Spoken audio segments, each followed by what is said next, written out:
प्रियंका जी कोई जानकारी भी नहीं होगी किस तरह का कांड हो गया। अर्चना गौतम को न्याय मिलना चाहिए। संदीप सिंह को तुरंत निकाल देना चाहिए, तुरंत निकाल करके लात मार के भगा देना चाहिए। प्रियंका जी के ओएसडी इस तरह का काम कर रहे हैं, ये बड़ी शर्मनाक है और कांग्रेस के लिए ये कलंक साबित हो रही है। ऐसा नहीं होना चाहिए, ये कांग्रेस के हित में नहीं है।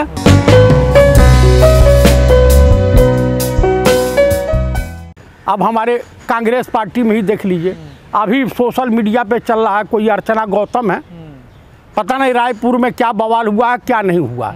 एक संदीप सिंह, प्रियंका गांधी को ओएसडी भाई न्यूज क्या बोलते हैं 4 PM न्यूज ने भी चलाया, संजय शर्मा ने चलाया है, सभी लोगों ने चलाया है।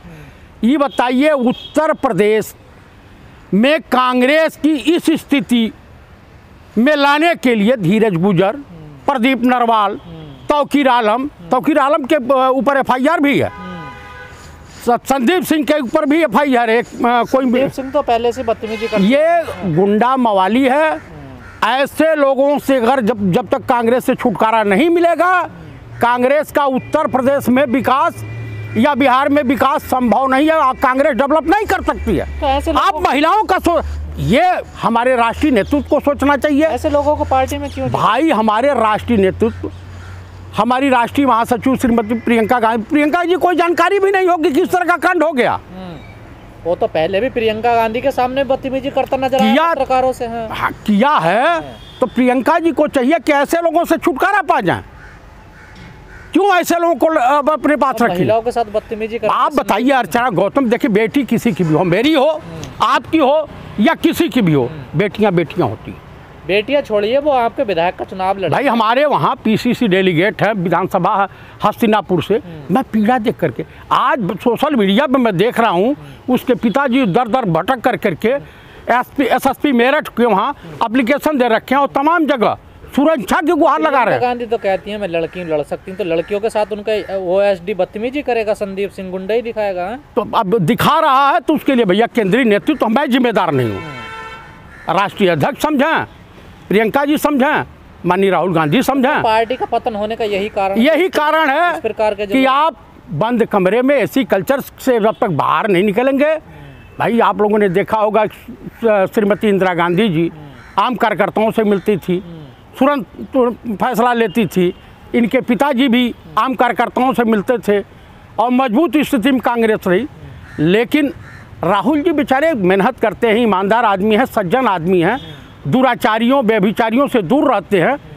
लेकिन कितनी मेहनत करें, ईमानदारी से आगे अगला कन्याकुमारी से कश्मीर तक यात्रा किया निडर होकर के, जबकि उनके पिताजी की देशवादी की पहचान जूतों से हुई। उनकी दादी को 38, 32, 34 गोलियां मारी गई, बुजुर्ग महिला को। लेकिन वो व्यक्ति फिर भी हिंदुस्तान की भलाई के लिए, हिंदुस्तान की मजबूती के लिए अगला संघर्ष कर रहा। तो ये कांग्रेस के तमाम नेताओं को सोचना पड़ेगा कि हम सभी को मिल करके कांग्रेस को कैसे मजबूत करें ताकि हमारा देश मजबूत हो।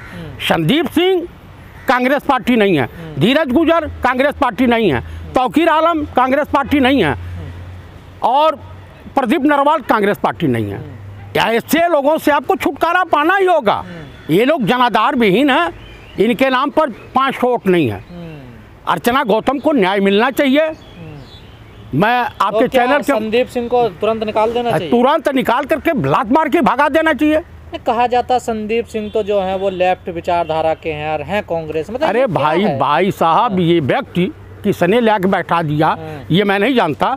ये व्यक्ति JNU में था। डॉक्टर मनमोहन सिंह जैसा सज्जन प्राइम मिनिस्टर बहुत कम देखने को मिलता पूरे विश्व में, जिसकी तारीफ पूरे विश्व में होती।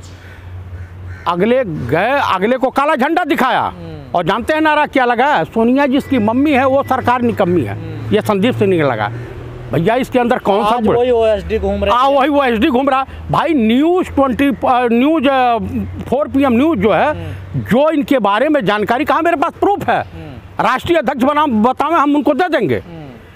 लेकिन भाई साहब हमारे नेता माननीय राहुल गांधी ED का सामना कर रहे हैं, श्रीमती सोनिया गांधी जी ED का सामना कर रही हैं, प्रियंका जी के OSD इस तरह का काम कर रहे हैं, ये बड़ी शर्मनाक है और कांग्रेस के लिए ये कलंक साबित हो रही है। ये संदीप सिंह का कहा जाता है कि ये जो संदीप सिंह है यही प्रियंका गांधी के भाषण लिखते हैं, यही ऐसा कुछ नहीं है। ऐसा देखिए, प्रियंका जी पढ़ी लिखी हैं, मुझे लगता है कि प्रियंका जी को जानकारी नहीं है, और प्रियंका जी को जानकारी अगर हो जाएगी। संदीप सिंह ने कोई पहली बार बदतमीजी थोड़ा ही करी है भाई साहब, उसके खिलाफ 2 FIR लखनऊ में भी हुआ है, और वहाँ भी इलाहाबाद बनारस में भी इसके खिलाफ FIR है। लोग बता रहे हैं, मैंने FIR कॉपी देखी नहीं। को मतलब दलित है इसलिए 2 कौड़ी की बोल रहे हैं, इसलिए उनके साथ बदतमीजी कर रहे हैं। भाई ये उन्होंने बयान दिया है, जिस समय तू मैं हुई उस समय मैं था नहीं। ये बयान दे रही हैं, उनका क्या बयान है अभी मुझे नहीं मालूम, लेकिन जो न्यूज़ें आ रही हैं सोशल मीडिया पे आ रही हैं, ये चौंकाने वाली हैं। ऐसा नहीं होना चाहिए, ये कांग्रेस के हित में नहीं है। जनता जुड़ना चाहती है पंडित राहुल गांधी से, पता चलेगा जुड़ने से पहले ही लोग छोड़ने पे। इन्हीं समूह के चलते जो मजबूत और कर्मठ कार्यकर्ता हैं, इनके वजह से वो अपने घर बैठ गए, और कांग्रेस को इसका खामियाजा विधानसभा चुनाव में देखने को मिला है। कांग्रेस के लिए उत्तर प्रदेश की ज़मीन बंजर साबित हो रही है। तो भाई अब ये लोग क्या चाहते हैं कि वो ऊसर हो जाए। भाई 1 सीट हमारे पास बची है, क्या वो भी हारना चाहते हैं? देखिए, किसी भी पार्टी के लिए, किसी भी राजनीतिक दल के लिए कार्यकर्ता रीढ़ की हड्डी होता है, और कार्यकर्ताओं की अनदेखी बर्दाश्त नहीं की जाएगी। आपने महंगाई का, बेरोजगारी का जिक्र किया। अभी सिलेंडर पे, जो घरेलू सिलेंडर 50 रुपये बढ़े, और जो कॉमर्शियल सिलेंडर उस पर 350 रुपये बढ़े। तो महंगाई को लेकर जो सिलेंडर लेकर आंदोलन करते थे, डायन महंगाई खाए जाते हैं, वो अब लोग क्यों नहीं बोल रहे हैं? भैया, पहले भाजपा के लिए महंगाई डायन हुआ करती थी, अब डार्लिंग हो गई है। नहीं, स्मृति ईरानी बोल रही हैं। काहे को बोलना, उनकी सरकार है, वो अपना काम कर रहे हैं, सब मजे से लूट खसोट का धंधा चला रहे हैं, वो काहे को बोलने जाए? बोलना तो कांग्रेस को है, बोलना और तमाम राजनीतिक दलों के। ये तो गुंडों मवालियों की भाषा बोल रहे हैं। आप बताइए कि हमारे देश के माननीय प्रधानमंत्री राजा बाबू की पूरे विश्व में डंका बज रहा है, लेकिन लेक्चर के लिए नेता विरोधी पंडित राहुल गांधी को कैम्ब्रिज विश्वविद्यालय में बुलाया जाता है। इनके पिताजी के नाना, इनके दादी के पिताजी 1908 में कैम्ब्रिज विश्वविद्यालय में जाके लेक्चर दिया था। उसी परिपाटी को, उन्हीं के पद चिन्हों पर चलते हुए पंडित राहुल गांधी सत्य के रास्ते पर चल रहे हैं। और मैं ईश्वर से और देशवासियों से ये अनुरोध करूंगा, प्रार्थना करूंगा कि कृपया, राहुल जी बहुत ही अच्छे व्यक्ति हैं, आप लोग इनसे जुड़िए और ऐसे OSD FSD का बहिष्कार कीजिए। सामाजिक रूप से बहिष्कृत होना चाहिए। कोई भी महिलाओं के साथ जो तू मैं करता है या अनाप शनाप सब बोलता है, मानजनिक अपमानित किया करता है, वो समाज के लिए कलंक साबित होता है। जिस भी मुल्क में धर्म राजनीति में प्रवेश किया है, उस देश का सत्यानाश हुआ। जैसे पाकिस्तान रख लीजिए, अफगानिस्तान रख लीजिए। देखिए, मैं आपको बता रहा हूँ, क्योंकि RSS और BJP की थ्योरी है कि 2 नेशन थ्योरी, ये श्यामा प्रसाद मुखर्जी और जो है मोहम्मद अली जिन्ना की देन है। जिन्ना ने तो इस्लामिक आधार पर पाकिस्तान का निर्माण कर दिया। पाकिस्तान की आज दशा देख लीजिए। क्या चाहते हैं कि हिंदुस्तान श्रीलंका, लीबिया, सीरिया और अफगानिस्तान तालिबान के रास्ते पे चला जाए, लेकिन ये नहीं होना चाहिए। अरे बात करनी है आपको तो बेरोजगारी, भूखमरी, किसानों की समस्या, आए दिन आपको, चाहे दलित महिला हो या अपर कास्ट की महिला हो, उनका शोषण हो रहा है। धर्म के आधार पर उद्धार नहीं होगा देश का? कभी हुआ है? आप बता दीजिए कि हक की लड़ाई के लिए महाभारत हुआ था, और एक सीता के अपहरण के लिए लंका के राजा रावण का नाश हो गया था।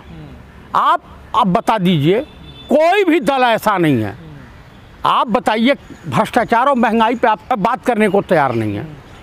कल तक बीजेपी जिस संगमा को भ्रष्टाचारी बता रही थी, व्यभिचारी बता रही थी चुनाव के दौरान, आज मेघालय मुनि के साथ मिलकर सरकार बना रही है। अभी 2 दिन की घटना है, एक भाजपा विधायक जो चेयरमैन भी हैं कर्नाटक में, उनके लड़के के पास अकूट संपत्ति लगभग 8 करोड़ रुपए के करीब बरामद हुए हैं। लोकायुक्त ने रेड मारी। भाई साहब, अभी संजय सिंह आम आदमी पार्टी के कल प्रेस कॉन्फ्रेंस में बयान दिए कि कोयले में 1 लाख करोड़ का घोटाला हुआ है। अब मोदी जी के बिना मर्जी से, अब भारत सरकार के बिना मर्जी से, हम रायपुर से आ रहे थे भाई साहब, क्योंकि छत्तीसगढ़ कोयले की खदानों के लिए वहाँ का जितना कोयला है, पहले उस रूट पे मालगाड़ी चलती थी 80, अब चल रही है 300। तो लाजमी है कि तमाम पैसेंजर ट्रेनों को दिक्कत का सामना करना पड़ेगा। जब तक 15-20 ट्रेन अडानी का कोयला लेकर के मालगाड़ी नहीं गुजर जाएगी, किसी स्टेशन पर सुपरफास्ट और तमाम मेलों को रोक दिया जाता है। जनता जाए भाड़ में, अडानी खुशहाल रहने चाहिए। देश की अर्थव्यवस्था कहाँ से कहाँ जा रही है। आज भारत सरकार खैरात के नाम पर, या दिल्ली सरकार खैरात के नाम पर 5 किलो राशन और ये बिजली या पानी, 200 यूनिट बिजली और पानी, उसकी भरपाई कहाँ से होगी। डेवलपमेंट रुक जाएगा, विकास रुक जाएंगे। लेकिन हमारे देश की जनता को अगर फ्री में जहर मिल जाए तो भी लेने को तैयार है। जिस देश की जनता 5 किलो राशन में बिक जा रही हो, 200 यूनिट बिजली में बिक जा रही हो, पानी पे बिक जा रही हो, उस देश का ईश्वर ही मालिक हो सकता है। उस देश में कोई ब्राह्मण की माँ बेटी जला के मार दी जाएगी, हाथरस के हत्यारों को जो है न्याय मिलेगा, लेकिन पीड़िता को न्याय नहीं मिलने वाला। समझ रहे हैं।